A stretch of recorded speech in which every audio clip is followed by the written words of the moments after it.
Chelsea versus Benfica. This was a game that we need to dive into because there were multiple things. Now, dealing with the delay, dealing with the penalty, extra time, all that we're going to dive into this video. But the first thing I do want to talk about is Enzo Maresca and what he's done with this team, because we made a video about this earlier talking about the mentality that he's implemented into this team and the fact that this is another game just showing the testament of the mentality of Chelsea and Enzo Maresca and what he's been building with this younger squad. Because this was a game that there was maybe 5 minutes left before they had to get a delay because of lightning, and this really altered the game because then Benfica came out, got a controversial handball called. I'm up in the air about it because, in my opinion, yes, it hits his hand, but it was going to no one. It was going nowhere. Cucurella cleared the ball out, but that's a whole different conversation.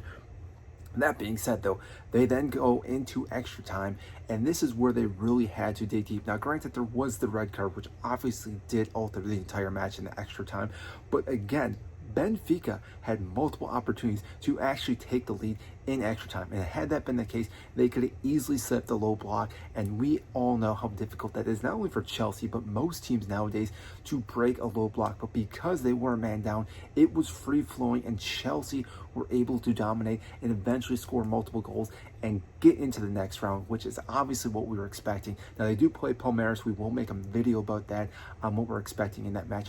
But going back, what I do want to talk about are, again, some of the tactics here, because one of the big things we need to look at is Levi Colwill, because this, I don't know why I never thought about this, but he typically plays the left side CB position, but in this match, he played the right side. Now, I could be mistaken, but typically he plays the left side.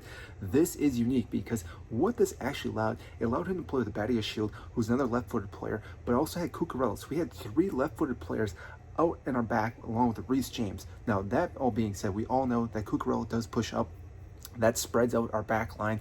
But what we did actually see at time and time in this match was that Colwill actually sat back as our furthest CB back, and everyone sat on top of him. It was almost like a 1-4 line, which I think is actually quite remarkable, because what this actually allowed us to do was to move different players up and through the pitch. Not just Cucurella, but allow us to then use Badia Shield, allow us to use Reece James. It allowed us to have more players and more depth in different parts of the pitch, which made it very difficult for Benfica to defend. Now, along those lines, we also need to talk about Levi, because this guy, I made a video about this a while ago when I went to the match.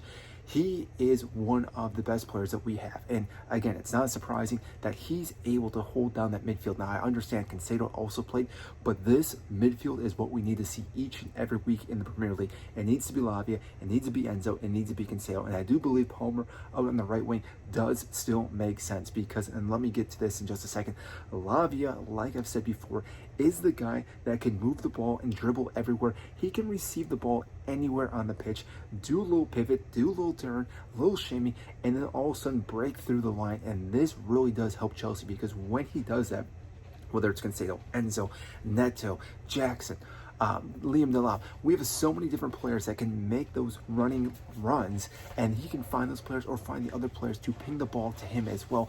And like I said, this makes a huge difference for Chelsea.